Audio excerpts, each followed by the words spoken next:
What do you say to those viewers that don't pursue their dreams and are locked in their careers because they are too afraid to take risks and pursue something meaningful? Well, the first thing I would say is, well, you should be afraid of taking risks and pursuing something meaningful. But you should be more afraid of staying where you are if it's making you miserable. It's like the first thing you want to do is dispense with the idea that you get to have any permanent security outside of your ability to contend and adapt. It's the same issue with children. It's like you're paying a price by sitting there being miserable. And you might say, well, the devil I know is better than the one I don't. It's like, don't be so sure of that. The clock is ticking. Yeah, and if you're miserable in your job now and you change nothing, in 5 years you'll be much more miserable and you'll be a lot older. But isn't it a luxury to pursue what is meaningful? Our viewers have mortgages, they have children, Yeah. they have payments and loans.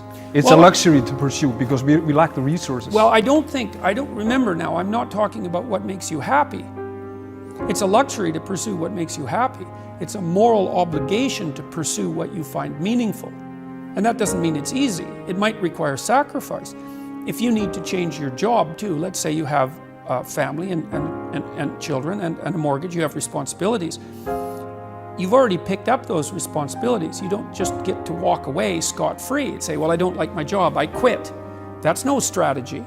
But what you might have to do is you think, well, this job is killing my soul. All right, so what do I have to do about that? Well, I have to look for another job. Well, no one wants to hire me. It's like, okay, maybe you need to educate yourself more. Maybe you need to update your curriculum vitae, your resume. Maybe you need to overcome your fear of being interviewed. Maybe you need to sharpen your social skills. Like, you have to think about these things strategically. If you're going to switch careers, you have to do it like an intelligent, responsible person. That might take you a couple of years of effort to do properly. When you say pursue something meaningful, is it important to have a vocation? I think it's more important to have an ethos, an ethic. So I have a program, for example, called the Future Authoring Program, which is a writing program that enables people to develop a vision for their life and then to develop a strategy. And so it's based on the idea, imagine that, and it's an extension of the ideas in the book, or at least something along the same lines. The first thing that you want to do is figure out, imagine you were taking care of yourself, like you were someone you cared for, which is rule number 2, by the way, essentially. Then you should figure out, well, if you could have what you needed and wanted, what would it be? What sort of friends would you have?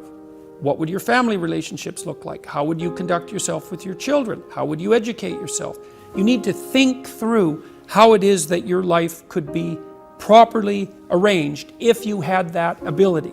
And then you can aim at that. And the funny thing is that if you do posit a goal of that sort and work towards it, you will move towards it. The goal will change because you'll learn things along the way. But I mean, I've dealt with hundreds of people in my clinical and consulting practice, and we set a goal, we develop a vision and work towards it, and things inevitably get better for people.